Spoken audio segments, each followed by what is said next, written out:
Ba-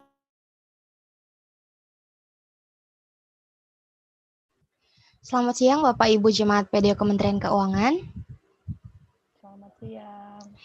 Gimana kabarnya hari ini? Semoga semuanya dalam keadaan sehat ya. Kalau saya lihat wajah-wajah ceria di sini, kita sudah siap untuk memulai ibadah pada hari ini. Puji Tuhan, kita bisa mengikuti kembali ibadah Jumat. Terima kasih untuk Bapak Ibu yang telah bergabung tepat waktu. Sebelum memulai ibadah, kita bersatu dalam doa. Tuhan Yesus, kami mengucap syukur untuk kesempatan yang Kau berikan pada kami bersekutu kembali dalam ibadah pada hari ini. Ya Allah Bapa, kiranya Engkau yang kuasai hati dan pikiran kami, supaya kami tertuju kepada Engkau saja.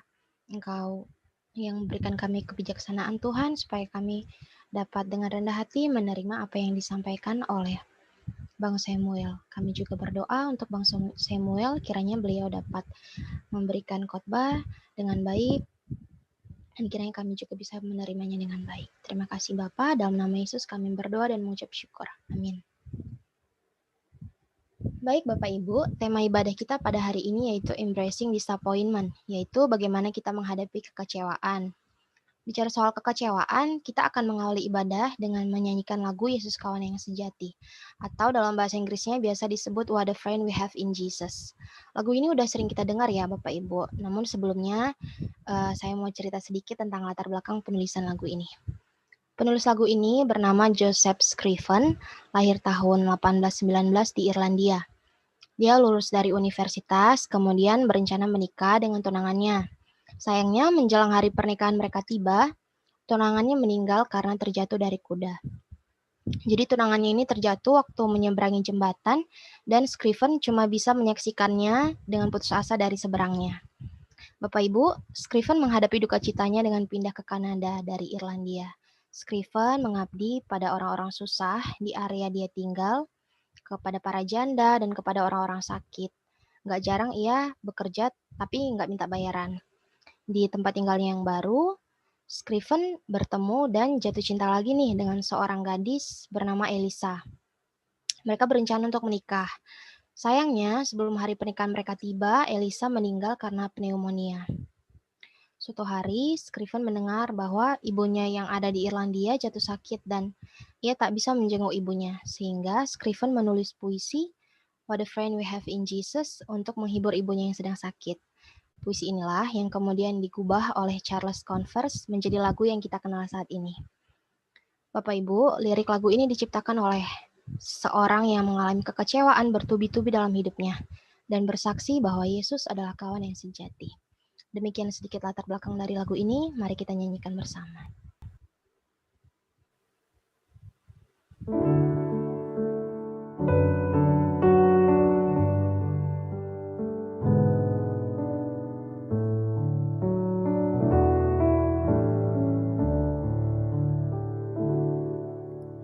Yesus kawan yang sejati bagi kita yang lemah. Tiap hal boleh dibawa dalam doa padanya. Oh, betapa kita susah dan percuma berlelah bila kurang pasrah diri dalam doa padanya.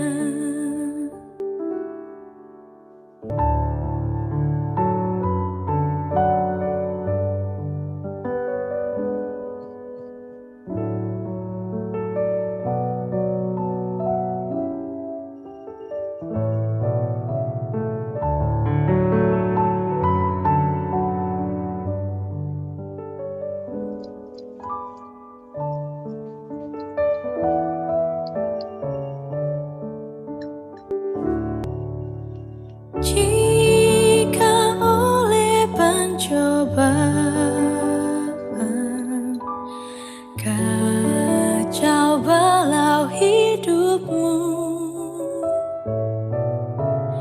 Jangan kau berputus asa, pada Tuhan berseru. Yesus kawan yang setia, tidak ada taranya. Ia tahu kelemahanmu, naikkan doa padanya. Adakah hatimu sarah, jiwa ragamu lelah? Yesuslah penolong kita, naikkan doa padanya.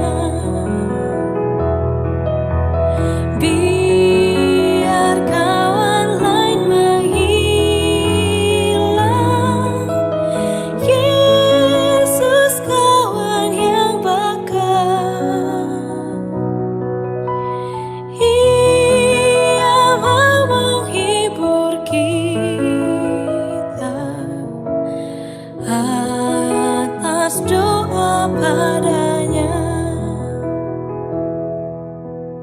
Ia tahu kelemahanmu, naikkan doa padanya.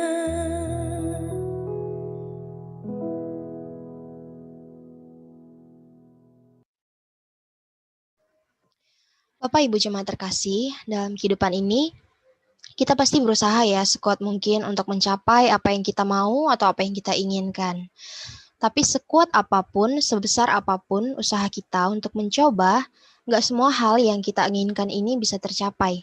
Hal-hal yang nggak tercapai ini bisa membawa kita ke dalam kekecewaan. Kita akan mendengarkan khotbah, namun sebelumnya mari kita nyanyikan lagu Even If.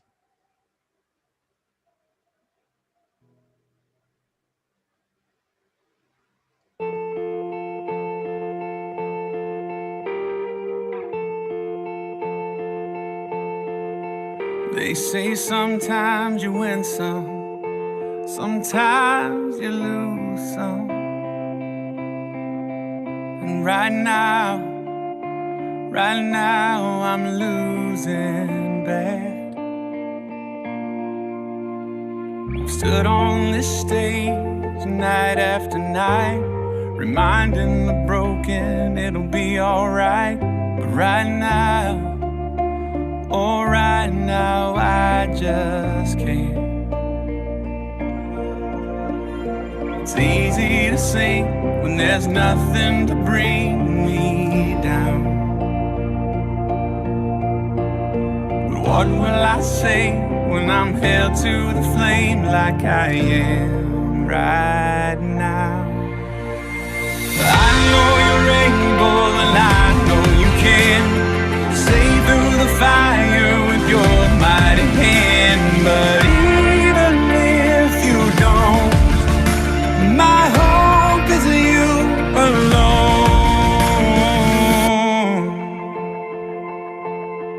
They say it only takes a little faith to move a mountain. Well, good thing, a little faith is all I have right now. God, when you choose to leave mountains unmovable, oh, give me the strength to be able to sing. It is well with my soul. I know you're able and I know you can save through the fire with your mighty hand. But even if you don't, my hope is you alone. I know the sorrow and I know the hurt,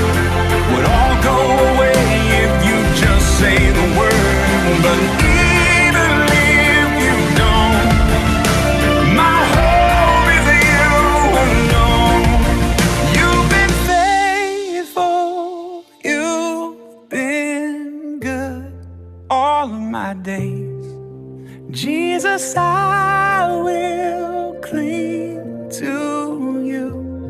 Come what may, 'cause I know you're able. I know you care.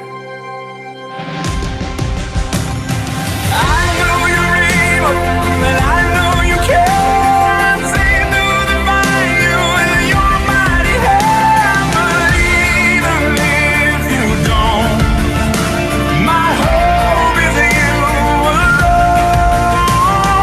I know the sorrow, I know the hurt would all go away if you just say the word. But even if you don't, my hope is in you alone. My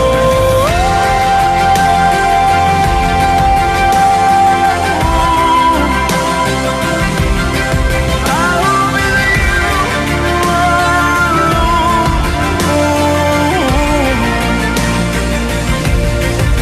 It is well with my soul.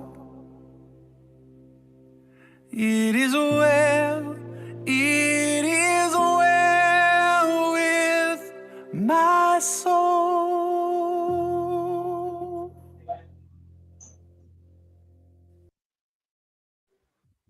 Kepada Bang Samuel Eki Heri kami persilahkan. Ya, saudara yang dikasihi Tuhan, mari kita bersatu dalam doa sebelum kita masuk dalam perenungan firman pada siang hari ini. Mari kita berdoa. Di dalam masa-masa sukar, di tengah-tengah situasi yang kadangkala tidak sejalan dengan apa yang kami harapkan, di tengah-tengah kekecewaan, ketakutan, dan kekhawatiran, kami mau belajar untuk terus memandang kepada Tuhan dan mencurahkan setiap hal yang kami alami dan kami rasakan kepadamu, supaya di dalam pengertian karena hikmat yang daripada Tuhan, kami belajar untuk menerima, belajar untuk menjalani, belajar untuk tidak menyangkali setiap kenyataan hidup yang kami alami. Supaya pada akhirnya di dalam pertolongan Tuhan, kami dimampukan untuk ditolong dan ditopang untuk melihat karya-karya Tuhan lebih lanjut di tengah-tengah situasi yang kadangkala menjadi tidak ideal bagi kami. Karena itu pada siang hari ini ketika kami rehat sejenak dan kami membiarkan diri kami secara spesial terlibat dalam persekutuan pada siang hari ini, kiranya firman Tuhan berbicara bagi kami semua dalam setiap konteks kebutuhan dan pergumulan kami. Kiranya Roh Kudus dan hikmat Tuhan menopang dan menguasai kami, agar dalam situasi di mana kami ada di tempat kami masing-masing, firman-Mu menjangkau kami dan berbicara secara kuat dalam setiap konteks pergumulan dan tantangan kami. Supaya pada akhirnya setelah ini kami terus mampu untuk melangkah, menapaki hari-hari hidup yang adalah anugerah Tuhan, supaya bersamaan dengan itu kami boleh terus melihat dan menyaksikan betapa baiknya Tuhan itu, dan betapa kami boleh terus diizinkan untuk mengalami masa-masa anugerah yang Tuhan kehendaki. Tolong hamba-Mu sebagai pemberita firman-Mu dalam percakapan kami di siang hari ini, biarlah segala sesuatu yang dipersiapkan boleh sungguh-sungguh menolong kami, dan pada akhirnya segala sesuatu yang kami kerjakan memuliakan Tuhan saja. Dalam nama Yesus Kristus, firman yang hidup dan menghidupkan, kami berdoa. Amin. Saudara yang dikasihi Tuhan, selamat siang. Saya bersyukur dan berterima kasih bahwa kita bisa mengambil bagian dalam percakapan pada hari ini. Dan tema kita pada hari ini menjadi bagian yang menarik, Ibu Bapak dan Saudara-saudara, karena di dalamnya kita menggumuli. Jadi tema ini sebenarnya dia berbicara tentang situasi yang saudara-saudara dan saya alami tiap waktu, ya. Kalau kita mau realistis pada kehidupan, kalau kita mau menghadapi hidup kita dengan sungguh-sungguh, pertanyaannya adalah siapa sih yang nggak pernah kecewa dalam hidup? Ya, setiap orang pasti mengalami kekecewaan, setiap orang pasti mengalami masa-masa sukar, tiap orang pasti mengalami situasi-situasi yang berbeda dari apa yang diharapkan. Dan kekecewaan ini, saudara, terjadi dalam berbagai segmen hidup. Ya, dalam pekerjaan kita bisa saja mengalami kekecewaan. Dalam hidup berumah tangga kita bisa saja mengalami kekecewaan. dalam pelayanan bahkan kita mengalami kekecewaan, dalam pergaulan, persahabatan, kekecewaan adalah pengalaman-pengalaman yang terus saja menjadi bagian dari perjalanan hidup itu. Nah, karena itu tema ini menjadi penting, saudara, embracing disappointment, tentang bagaimana kita belajar melihat kekecewaan itu sebagai bagian dari perjalanan hidup. Nah, karena itu saudara-saudara yang dikasihi Tuhan, ketika kita mau mengawali ini, kita melihat bahwa kadangkala kita ini terjebak pada sebuah stigma, ya. Jadi ada semacam stigma dalam perjalanan hidup kita yang melihat bahwa emosi negatif, ada ketakutan, kekecewaan, ada hal-hal fobia dan ketakutan berlebihan dan seterusnya. Ini hal-hal yang kadangkala dianggap sebagai musuh. Jadi ada stigma emosi-emosi yang negatif, itu termasuk kekecewaan dianggap sebagai musuh, dianggap sebagai hal buruk, dan karena itu dia harus ditolak atau disingkirkan. Dan pada akhirnya berapa banyak dari kita yang hidup dan menyangkali emosi-emosi yang hadir dalam diri kita.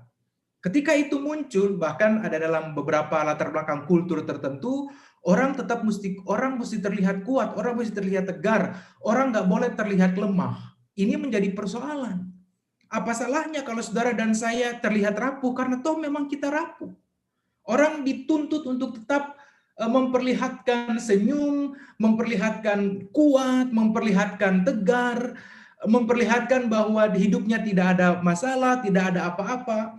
Padahal di balik semuanya itu, orang mengalami kerapuhan yang teramat sangat. Orang hidup menggunakan topeng-topeng kepalsuan, nggak tahu demi apa sebenarnya. Nah, karena itu Ibu Bapak dan Saudara, ini belum lagi ditambah dengan pemahaman-pemahaman teologi yang muncul, ya. Belakangan banyak orang bicara tentang hyper grace, ya, itu dia bertambah dengan konsep tentang teologi kemakmuran. Jadi orang berpikir orang Kristen itu mesti sehat, orang Kristen itu harus diberkati, orang Kristen itu tidak boleh mengalami kekecewaan, nggak boleh takut, orang Kristen itu nggak boleh kecewa, orang Kristen nggak pernah kecewa, orang Kristen. Jadi semua yang dialami oleh orang Kristen adalah sesuatu yang baik-baik, ya, harus sehat, nggak boleh kena COVID dan seterusnya. Jadi kalau kena itu hal-hal yang buruk, persoalannya pasti ada sesuatu dengan dia. Dikorek-korek, kemudian pasti ada sesuatu yang nggak benar dengan hidupnya, dengan imannya, dan seterusnya. Ini mesti kita patahkan. Sebab kadang-kala banyak kali pemahaman-pemahaman ini merusak bagaimana kita bertumbuh dalam iman. Padahal realita iman menunjukkan kepada kita, teks-teks Alkitab menunjukkan kepada kita, tokoh-tokoh Alkitab menunjukkan kepada kita, bahwa orang yang beriman kepada Tuhan juga rentan terhadap kesukaran. Bahwa orang yang beriman kepada Tuhan juga punya emosi-emosi negatif yang kadang-kala muncul. Saudara lihat Yusuf, saudara lihat Daud, saudara lihat Musa, saudara lihat Abraham, semua. Saudara lihat Paulus bahkan dalam bacaan kita nanti, semua memunculkan reaksi, respon terhadap emosi-emosi negatif yang ada. Nah, karena itu Ibu Bapak dan Saudara, penting, kalau tadi saya katakan penting supaya stigma emosi negatif ini kita patahkan, dan kita melihat bahwa itu adalah menjadi bagian dari perjalanan hidup kita. Tadi sempat disinggung oleh saudara liturgos kita, mengapa sih kita kecewa? Kekecewaan itu saudara secara prinsip terjadi karena kenyataan tidak sejalan dengan apa yang kita harapkan. Betul ya? Saudara ingin berhasil dalam pekerjaan, tapi kadang-kala ada kendala. Orang ingin sukses dalam usaha dan bisnis, kadang-kala mengalami tantangan. Orang ingin hidup rumah tangganya bahagia seperti dongeng-dongeng yang kita terima, ya, seperti kisah-kisah sukses yang dipublish di mana-mana tentang indahnya hidup pernikahan, tapi kadang-kala kita juga mengalami hal-hal yang tidak mengenakan. Orang ingin pelayanan membawa kepadanya kebahagiaan, tapi ternyata semakin dia melayani, semakin banyak dia berhadapan dengan tantangan dan kesukaran hidup. Ada banyak sekali persoalan-persoalan yang kita hadapi, dan itu kemudian membuat kita menjadi kecewa. Kalau mau didalami lebih jauh lagi, apa penyebab yang membuat kita menjadi kecewa? Apakah standar itu kita taruh untuk diri kita sendiri, atau apakah kita kecewa karena kita menuntut terlalu tinggi?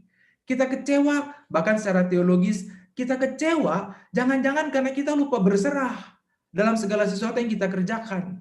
Bahkan kita menuntut supaya Tuhan sepaham dengan kita dalam apa-apa yang kita kerjakan. Nah, karena itu Ibu Bapak dan Saudara, saya mengajak kita melihat teks kita pada siang hari ini dari kitab Roma pasal 5, kitab Roma pasal 5 ayat 3 sampai ayat yang kelima. Dikatakan di sana begini, dan bukan hanya itu saja, kita malah bermegah juga dalam kesengsaraan kita. Karena kita tahu bahwa kesengsaraan itu menimbulkan ketekunan, dan ketekunan itu menimbulkan tahan uji, dan tahan uji menimbulkan pengharapan, dan pengharapan tidak mengecewakan, karena kasih Allah telah dicurahkan di dalam hati kita oleh Roh Kudus yang dikaruniakan kepada kita. Nah, saudara, konteks ini ada di dalam seluruh bahasan utama kitab Roma. Roma, kita paham betul bahwa Roma adalah pusat dunia pada waktu itu. Segala macam keanekaragaman ada di sana. Baik budaya, etnis, sejarah, ekonomi, sejarah penaklukan, ragam manusia dengan berkompleksitasnya, semuanya ada di sana. Dan pada masa itu, walaupun Roma berkuasa atas segala sesuatu, tapi pengaruh budaya Yunani Helenis masih cukup terasa. Oleh karena itu, penyembahan terhadap dewa-dewa, termasuk kepada kaisar, menjadi bagian yang penting di sana. Pergumulannya adalah, Ibu Bapak dan Saudara, ketika kekristenan bertumbuh di Roma, tantangan terbesar orang-orang Kristen di Roma adalah mempertahankan iman di tengah-tengah budaya semacam itu. Bagaimana mereka bisa bertuhan kepada Allah dalam Kristus, tetapi mereka betul-betul bisa mengaktualisasikan diri dan imannya dengan baik. Di tengah-tengah situasi di mana orang nggak boleh menyembah yang lain selain kaisar. Bahkan Tuhan pun nggak boleh mereka sembah. Kaisar harus menempati posisi nomor 1. Dan karena itu awal-awal kekristenan di Roma sangat tidak mudah. Sebelum abad ketiga keempat, nanti kekristenan mulai bernapas dengan leluasa ketika Konstantin menjadi kaisar pada abad 3 dan abad ketiga, abad keempat. Tapi sebelum itu, pada waktu teks kita muncul, Roma 5, maka kekristenan mengalami tantangan dan pergumulan. Orang Kristen dikejar-kejar, orang Kristen dianggap sebagai sekte yang menyesatkan, yang mengangkat bendera perang untuk melawan kaisar, karena mereka hanya mau menyembah Tuhan. Nah, dalam situasi ini, Ibu Bapak dan Saudara, kita bisa paham ada banyak emosi yang muncul. Bisa jadi dari orang-orang Kristen pada waktu itu ada kekecewaan. Kenapa ikut Tuhan kok kayak begini? Kenapa tantangan mau jadi orang baik, mau menjadi pengikut Kristus, mau setia dalam hidup beriman? Kenapa ini yang kita alami justru? Ketakutan, kekhawatiran, kecemasan, kekecewaan menjadi bagian yang tidak mungkin ditolak. Nah, karena itu Ibu Bapak ada 2 kata kunci, saya hanya mengambil 2 kata kunci yang perlu kita pahami dari teks kita dari Roma 5 ayat 3-5 yang saya pilih adalah tentang ketekunan dan tahan uji. Ini 2 kata kunci yang nanti kita akan relate dengan tema kita. Ketika kita berbicara tentang ketekunan, Paulus katakan kita bermegah. Bermegah itu diterjemahkan menjadi semacam bersukacita dalam cara yang sangat luar biasa. Jadi dalam kesengsaraan itu kita tidak melihat dalam persepsi negatif. Karena kita paham bahwa kesengsaraan itu, penderitaan itu, kesukaran itu menimbulkan ketekunan. Ketekunan itu apa, saudara? Kata Yunani yang dipakai adalah hypomone. Dan kata ini diterjemahkan dalam ragam pemahaman. Endurance, daya tahan. Sama juga dengan perseverance. Ada patient waiting for. Jadi saudara bisa bersabar untuk sesuatu yang saudara nantikan. Tetapi juga ada pemahaman tentang cheerful endurance. Jadi waktu saudara bertahan, bukan berarti saudara bertahan lalu saudara kayak orang yang mau mati gitu ya. Tapi saudara bertahan dalam suasana yang membahagiakan karena saudara mampu untuk hypomone itu lebih kepada penguasaan diri. Ya, ada kesabaran yang luar biasa di sana. Ada mungkin bahasa yang muncul sekarang yang lebih keren selama kita menggumuli masa pandemik adalah ada resilience. Ada resiliensi yang ada di sana sehingga ada daya lentur, ya. Ada daya lentur yang kemudian menolong kita untuk tetap bertahan dalam sukacita untuk menghadapi masa-masa sukar.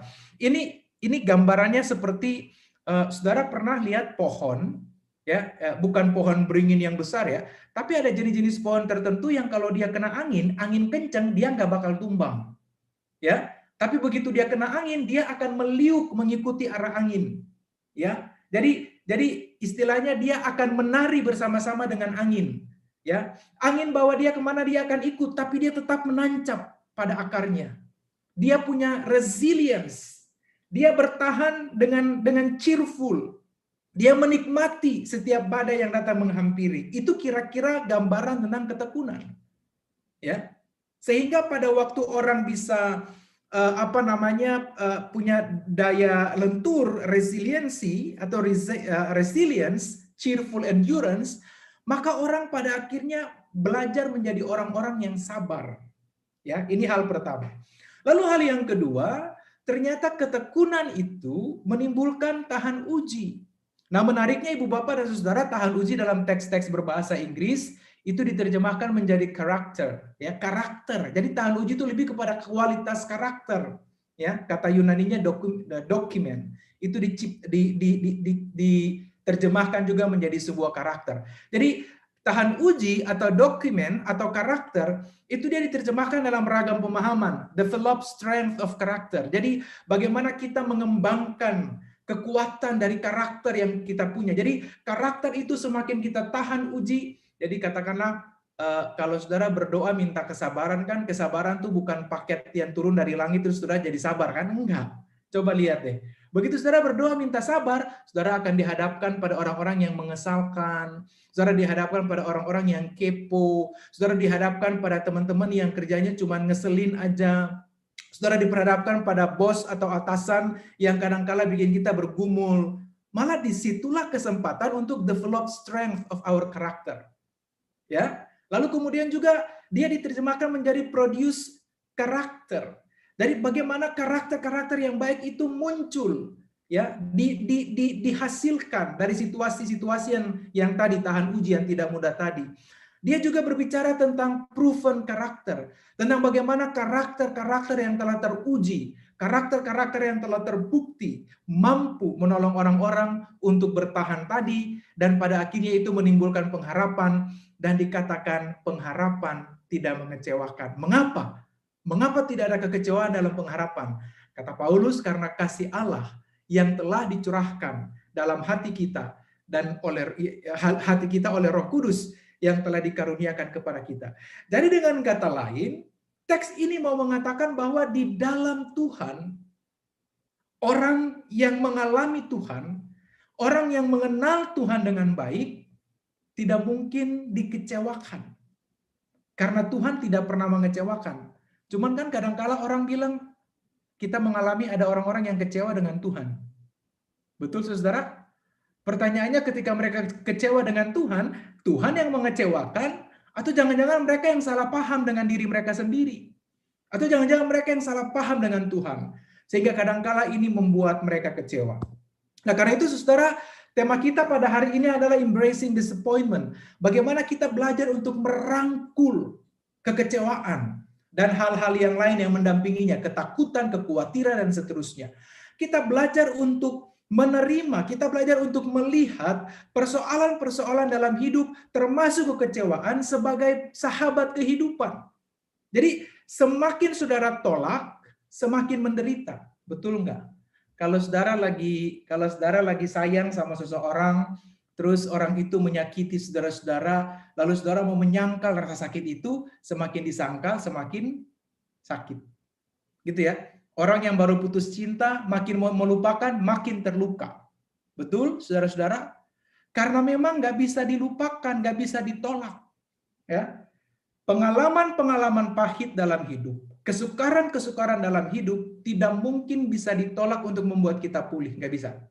Tapi kita bisa merangkul dia menjadi sahabat kehidupan, lalu berjalan bersama-sama dengan itu.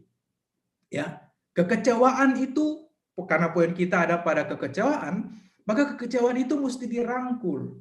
Kekecewaan itu mesti dirangkul menjadi sahabat kehidupan, dan kita berjalan bersama-sama dengan kekecewaan itu.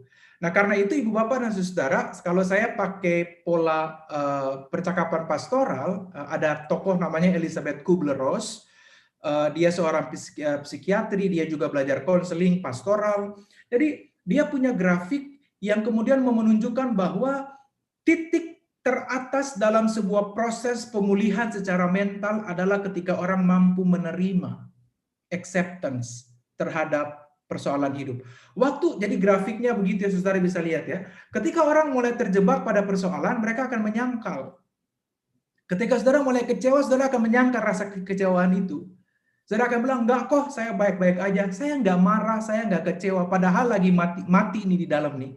Ya, tapi kita melihat berusaha menampilkan diri sebagai orang yang tidak rapuh, padahal kita lagi rapuh luar biasa. Lalu kita mulai marah, ada frustrasi, lalu kita mulai cemas di sana. Lalu pada lack of mental situation, kita mengalami depresi.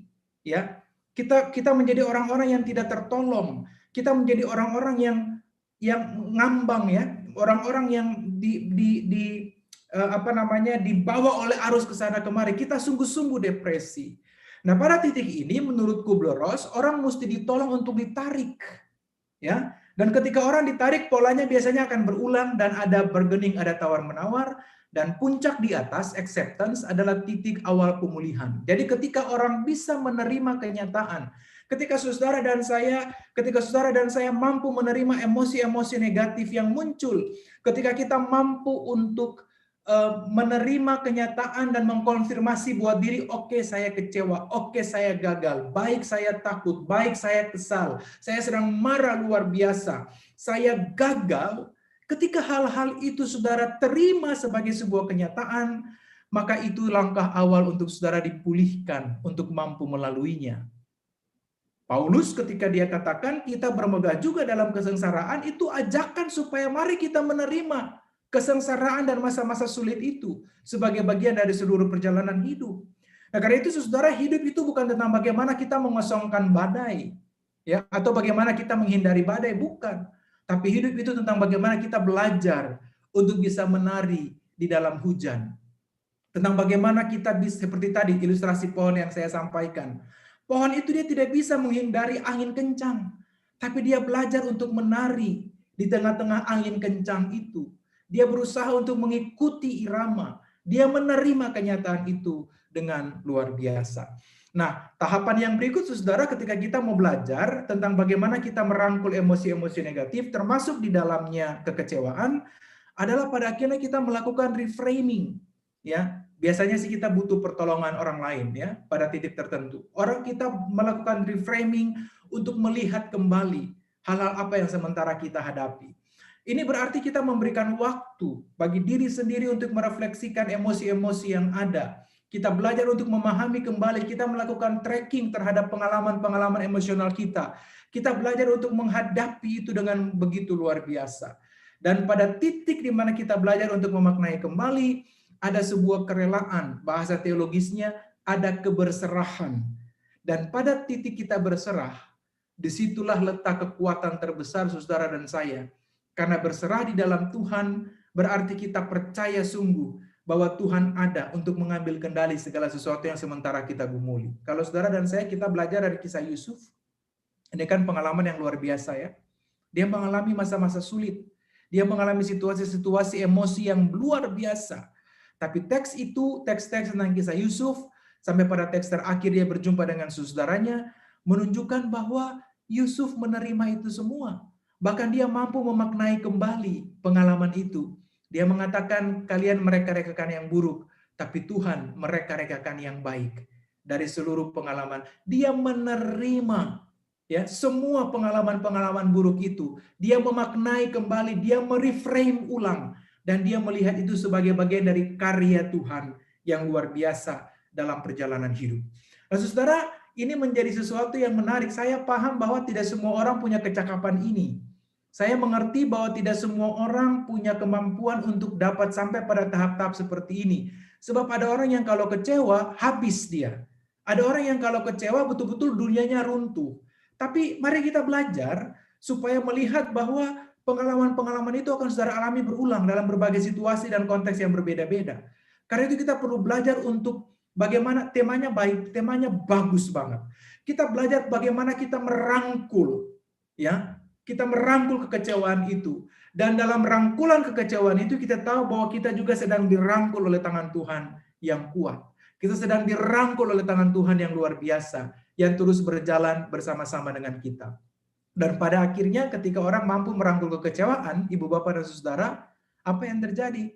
Mereka akan dapat move on. Mereka akan dapat mampu untuk terus melangkah. Ya, saya selalu mengingat filosofi sepeda, ibu bapak dan saudara. Sepeda itu dia bisa terus berjalan kalau di kayu, betul ya? Saudara mau mengayuh dengan cepat atau dengan lambat, tapi selama dia di kayu, dia akan tetap bisa menjaga keseimbangan. Dia bisa terus berjalan, bergerak.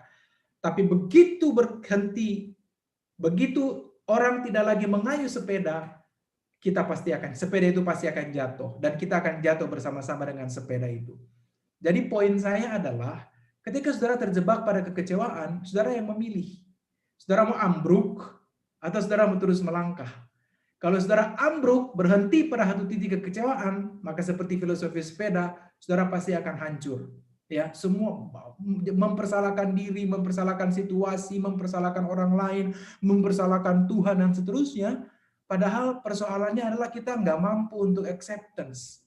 Kita tidak bisa belajar dengan baik bagaimana menerima pengalaman-pengalaman yang tidak mengenakan itu.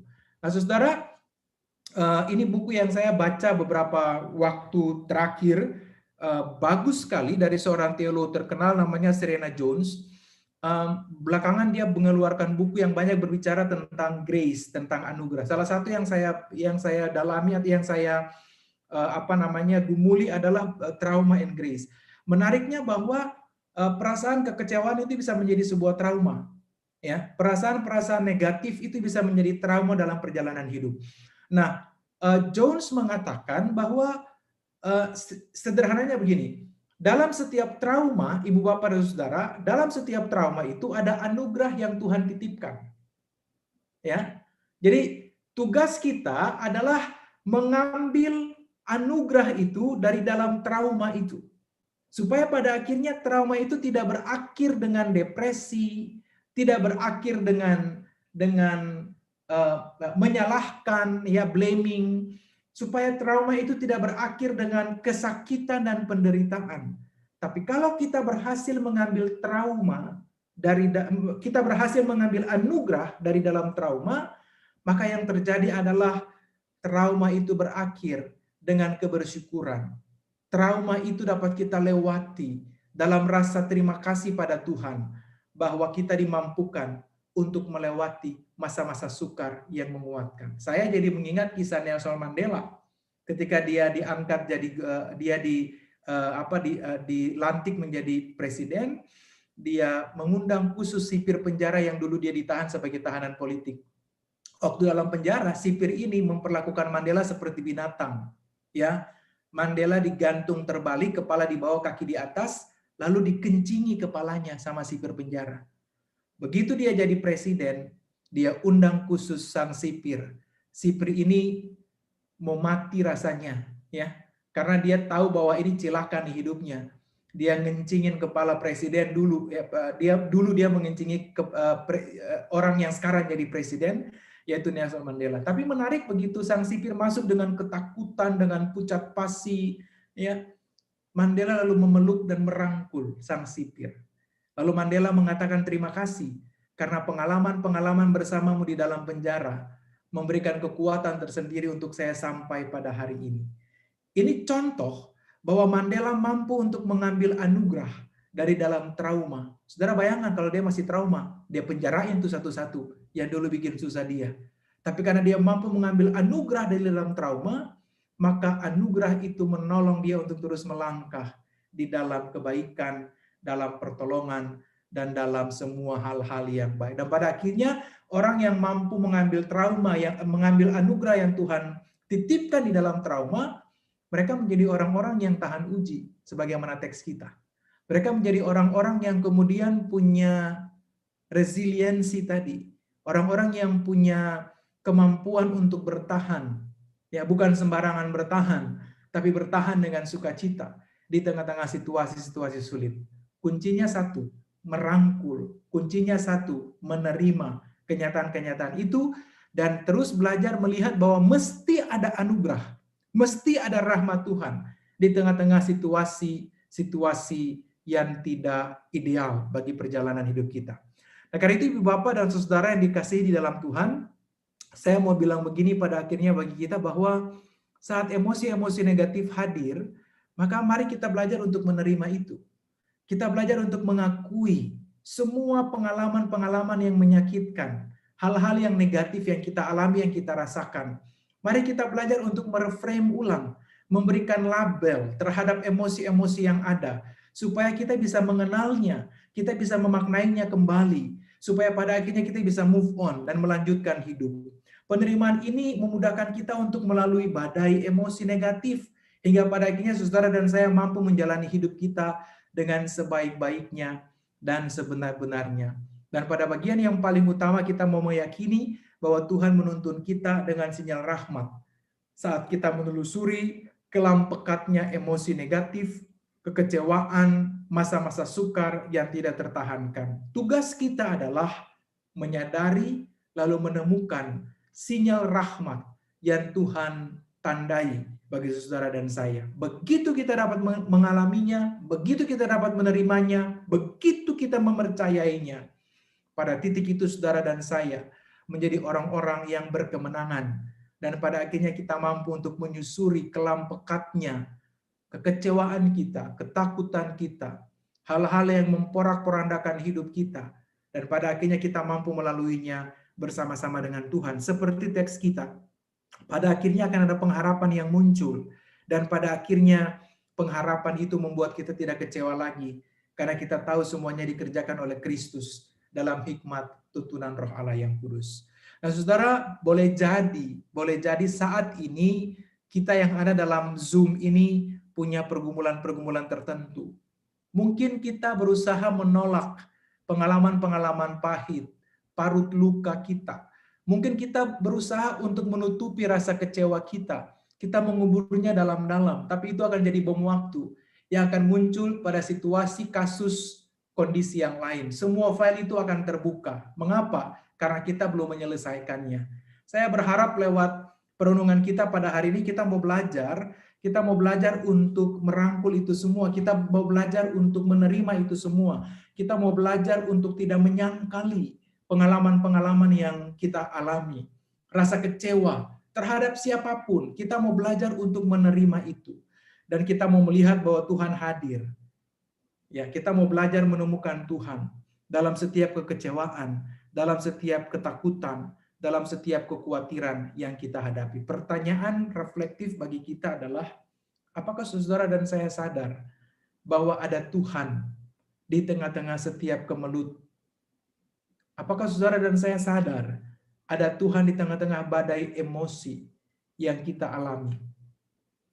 Ketika kita menyadari Tuhan hadir, maka disitulah langkah awal supaya kita mau menggapai Tuhan.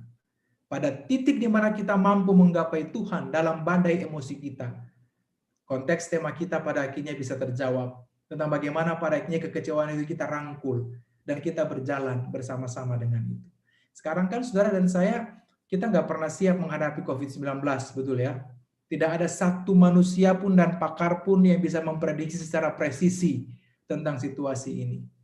Tapi awal-awal kita berhadapan dengan COVID, kita menolak. Orang menyangkal kalau kena COVID kayaknya kena aib yang begitu menakutkan dan betul-betul aib yang membuat kita tidak berharga. Tapi lama-kelamaan kita belajar untuk merangkul COVID-19 dan berjalan dengan situasi ini. Ya, pada akhirnya ketika orang kena COVID, kita sudah bisa menerima itu sebagai memang hal yang biasa saja.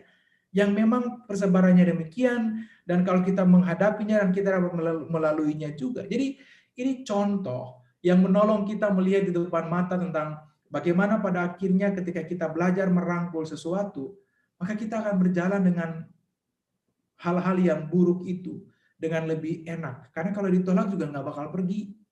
Ya, saudara kalau lagi kesel sama orang, kalau lagi kecewa sama orang, ditolak, perasaan itu nggak mungkin pergi. Makin ditolak makin mangkel. Ya sudah, daripada saudara tolak, tugas tema kita pada hari ini adalah mari kita rangkul itu sebagai bagian dalam hidup. Dan kita belajar untuk kemudian berdamai dengan pengalaman-pengalaman, dengan orang-orang yang menyebabkan kita mengalami situasi itu. Rekonsiliasi pada akhirnya menjadi titik di mana kita belajar menerima seluruh pengalaman-pengalaman emosi kita. Tuhan menolong kita, Tuhan memberkati kita, supaya kita dimampukan untuk terus melangkah dalam segenap tantangan dan pergumulan, kita dimampukan untuk terus melanjutkan hidup ya dengan berdamai, karena kita sudah belajar menerima dan kita merangkul hal-hal emosi-emosi negatif yang hadir, badai emosi kita, dan kita menjadi pribadi-pribadi yang lebih tangguh dan lebih kuat lagi dalam seluruh proses yang Tuhan izinkan. Tuhan memberkati dan Tuhan menolong kita. Amin. Saudara, kita lanjut di dalam doa syafaat, betul ya? Oke, mari kita bersatu di dalam doa syafaat. Mari kita berdoa. Tuhan, kami berterima kasih bahwa pada hari ini kami boleh belajar dan diingatkan lagi tentang bagaimana kami menjadi pribadi-pribadi yang mampu menerima kenyataan hidup, menerima perasaan-perasaan negatif yang muncul, bukan sebagai aib, tapi sebagai sebuah kenyataan yang tidak boleh kami tolak. Dan hari ini kami belajar bagaimana merangkul emosi-emosi negatif yang muncul, merangkul kekecewaan terhadap apapun atau siapapun, lalu melangkah bersama-sama dengannya untuk terus melihat kebaikan Tuhan yang Tuhan nyatakan. Hari ini kami belajar untuk terus meyakini bahwa Tuhan hadir di tengah-tengah kekecewaan kami. Karena itu kami berdoa menyerahkan setiap kami yang hadir pada saat ini, ataupun mereka yang terhubung lewat YouTube. Tuhan memberkati supaya di tengah-tengah kekecewaan karena situasi dan kondisi terhadap situasi maupun terhadap orang-orang, pada akhirnya mereka punya kekuatan dan kemampuan untuk berjalan bersama-sama dengan kekecewaan itu, merangkulnya sebagai bagian sahabat kehidupan, dan pada akhirnya mereka ditolong Tuhan untuk dapat mengatasi dan keluar dari perasaan-perasaan negatif ini. Kami berdoa kiranya Tuhan memberkati di dalam pertolongan-Mu, supaya kami juga punya kecakapan untuk menjadi alat dalam tangan Tuhan, untuk juga menolong mereka yang sedang berjuang dan bergumul dengan berbagai emosi negatif yang mereka hadapi. Secara khusus ketika orang-orang yang kami temui, yang kami kenal, juga bergumul dalam kekecewaan, kiranya Tuhan menolong kami semua, supaya kami dimampukan juga menjadi alat dalam tangan Tuhan untuk menolong mereka keluar dari kekecewaan yang ada. Kami mau berdoa saat ini, menyerahkan umat Tuhan yang berulang tahun dalam lingkup PDO ini di mana-mana daerah, di tempat mereka yang berulang tahun dari tanggal 23 sampai 29 Januari 2021. Kiranya berkat Tuhan lewat pertambahan usia, menolong saudara kami terus bertumbuh dalam Tuhan, mereka semakin dewasa dalam iman, dan kehidupan mereka boleh sungguh-sungguh menjadi berkat bagi kehidupan orang lain. Dan hidup mereka boleh sungguh-sungguh memuliakan Tuhan dalam semua yang mereka lakukan dan semua yang mereka jalani. Kami berdoa juga menyerahkan persiapan kebaktian ibadah PDO untuk minggu depan, Loving God. Tuhan berkati Pendeta Sukanto Limbong dalam memimpin dan membawakan firman dalam kebaktian itu. Biarlah semua boleh terjadi dan segala persiapan boleh berlangsung dalam kebaikan Tuhan saja. Kami berdoa juga menyerahkan masa-masa sukar yang sedang kami hadapi sebagai bangsa. Kami mengawali tahun ini dengan berbagai bencana. Pandemik belum selesai, kami diperhadapkan juga dengan bencana di berbagai tempat, di Kalimantan, di Sulawesi, juga erupsi Gunung Merapi, banjir, tanah longsor, dan macam-macam hal, juga kecelakaan pesawat. Banyak dari saudara kami mengalami kehilangan orang-orang yang mereka kasihi. Kami berdoa kiranya kekuatan, kemampuan, dan penghiburan menjadi bagian terbaik yang Tuhan nyatakan bagi setiap mereka lewat siapapun yang Tuhan mau pakai sebagai alat dalam tangan-Mu. Kami berdoa menyerahkan pemerintah, Tuhan juga memberkati dalam seluruh penanganan, kiranya mereka dapat melakukan semuanya dengan baik untuk membawa kebaikan bagi saudara yang terdampak bencana. Kami juga berdoa menyerahkan proses vaksinasi yang mulai secara meluas diselenggarakan. Tuhan berkati seluruh proses dalam tiap tingkatan, agar pada akhirnya proses vaksinasi ini boleh berlangsung dengan baik dan benar, dan dia boleh menjadi salah satu bagian positif bagi kami selaku warga bangsa, tapi juga warga dunia, untuk dapat menangani pandemi COVID-19. Kami menyerahkan seluruh perjalanan hidup kami menyerahkan semua kami yang hadir dalam platform YouTube Zoom pada hari ini. Tuhan juga memberkati dan Tuhan menopang dalam setiap pergumulan pribadi lepas pribadi, rumah tangga dan keluarga, pekerjaan, pelayanan, dan semua yang ada dalam area tanggung jawab kami. Biarlah hikmat dan pertolongan Tuhan memampukan kami, hingga kami ditolong untuk terus melalui semua itu di dalam setiap kebaikan Tuhan. Hikmat-Mu kiranya ada atas kami Tuhan, supaya kami dapat merespon setiap pengalaman-pengalaman sulit. Kami dimampukan untuk merespon hal-hal yang tidak menyenangkan dalam hidup dengan baik dan benar. Dan kami terus percaya bahwa Tuhan hadir dalam rahmat-Mu bagi kami, supaya pada akhirnya kami boleh terus melangkah dalam satu keyakinan iman, bahwa kami dapat menyelesaikannya bersama-sama dengan Tuhan. Terpujilah nama-Mu dari sekarang sampai selama-lamanya. Kami membawa seluruh hidup kami di dalam nama Yesus Kristus, Tuhan dan Juru Selamat kehidupan kami. Dan kami mohonkan biarlah anugerah dan sejahtera dari Allah Bapa dalam Kristus Yesus, dalam tuntunan Roh Kudus, menyertai, memberkati, menopang, dan meneguhkan kami semua dari sekarang sampai selama-lamanya. Amin. Saya kembalikan kepada Saudara Prima. Ya, Bapak Ibu, mengutip pernyataan Bang Samuel tadi, hidup itu bukan tentang menghindari badai, tapi bagaimana kita menari di dalam hujan. Kepada Bang Samuel, kami ucapkan terima kasih atas pelayanannya. Tuhan memberkati keluarga dan pelayanan Bapak. Terima kasih juga buat kesempatan pelayanan yang disampaikan. Sama-sama Bapak. Bapak Ibu, kita akan mendengarkan warta jemaat.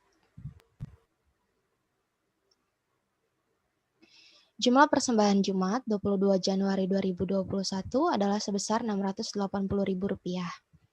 Bagi Bapak Ibu yang rindu memberikan persembahan, dapat menyalurkannya melalui aplikasi GoPay atas nama Jasmine Silalahi. Bapak Ibu juga dapat meng-scan QR Code pada layar yang tertera atau melalui rekening PDO seperti yang ditampilkan di layar.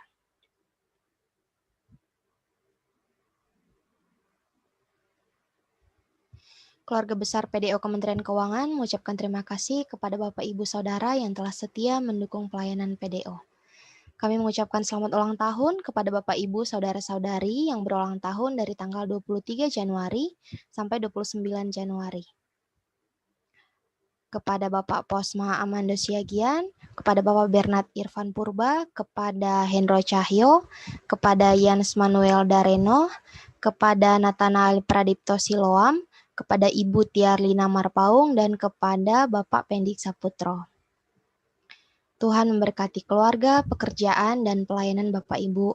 Jika ada dari antara Bapak Ibu yang kenal, boleh sampaikan salam dan selamat ulang tahun dari PDO Kementerian Keuangan.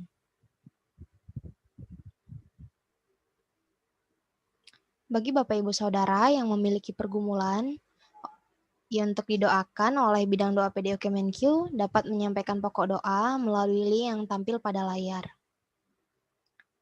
Rekan-rekan pengurus mungkin dapat mengcopy link tersebut di chat Zoom.